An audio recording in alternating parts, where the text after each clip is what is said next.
Have you ever noticed how a lot of times your mood depends on the weather? How you might feel a little bit sad on an overcast day?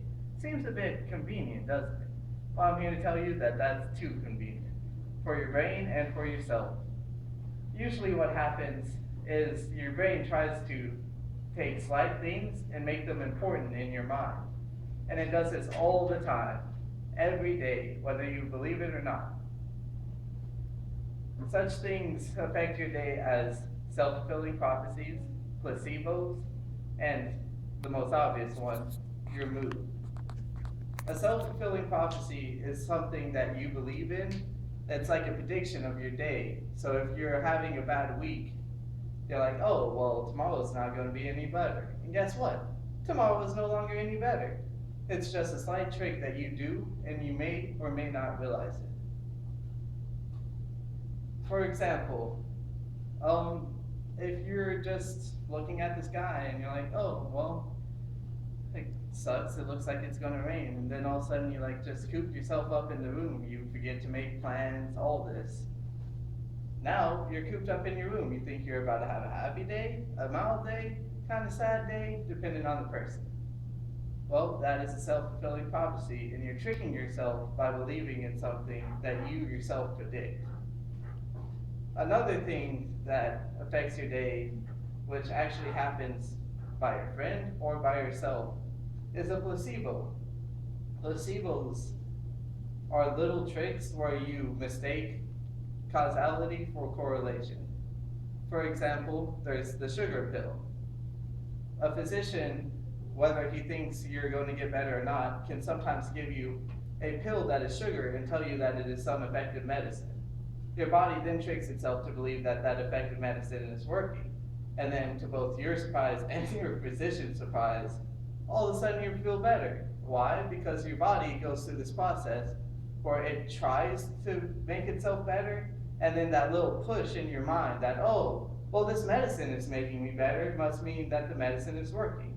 When in fact, all you've ingested is sugar, and you're just getting better of your own accord. That's just one of the simple things. When you're feeling depressed and you're like, well, I'm moody, let me go eat something, I'll probably feel better afterwards. And then all of a sudden you cheer up just that tiny bit and you're like, okay, I'm gonna eat a little bit more.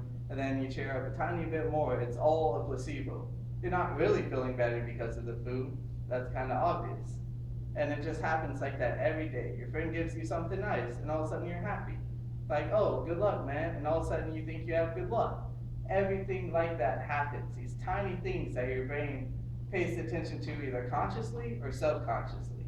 And you constantly trick yourself into believing, well, okay, he gave me this gift that's supposed to be lucky, so all of a sudden I do good on a test. I've actually done this to help my friends out in the past. I would make these little tiny paper frogs, and I'd just pass them out. Be like, oh, it's a lucky frog. Just put it on your desk during your test, and you'll be fine. And then one of my friends actually came up to me and they're like, "Oh wow, I had so much luck on the test. All of those questions were things I've studied before."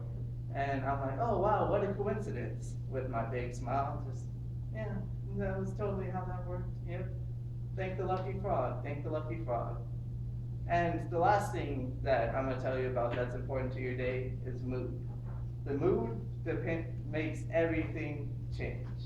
If you're angry, oh, you want to get into fights. You're just, oh, that person said the slightest little insult, and all of a sudden I'm mad because you've been angry all day, and it's just things you notice that adds up. You might have found $10 on the ground, and you're still angry because you noticed instead that the person who dropped the $10 was smoking a cigarette on school campus, and you're like, oh my gosh, that douchebag! I'm gonna take his money. I'm not going to tell him. So you're angry and you just found $10. That is like a miracle in most people's minds. And it's just little things like that. You're depressed and all of a sudden you're like, oh, well, this guy's overcast. Oh, man, there's a spider in my room and I don't feel like getting it. Oh, man. And you just keep repeating those things. When in reality, there's probably an equal amount of bright things that you can notice. And instead, you want to focus on the negative things because you just so happen to be feeling down. And those things actually combine because self-fulfilling prophecy and placebos directly depend on your mood. If you're feeling panicked, placebos are more likely to affect you than if you're feeling relaxed. If you're feeling relaxed, a placebo might have adverse effects. Someone's like, oh man, this is going to get you really hyped up, and they hand you a drink, and all of a sudden you're like, woo, let's go, I can do this. Even though you were just relaxed a second ago, and they might have only handed you a soda. And then the other is also true. When you're feeling depressed, you'll cling on to any little bit of information that you can and use it to your advantage, such as the Lucky Frog scenario. And all of that is dependent on your mood. Your mood makes you focus on separate things depending on what you feel like focusing. That's why self-fulfilling prophecy works so well. And that's why you can create so many self-fulfilling prophecies. I'm going to have a great day. And you know what the things I'll notice? Oh, well, I bought something good for lunch today. Oh, well, look at that. My phone's not dead. Such simple things. And it has an outcome on your day every day. Is it on here?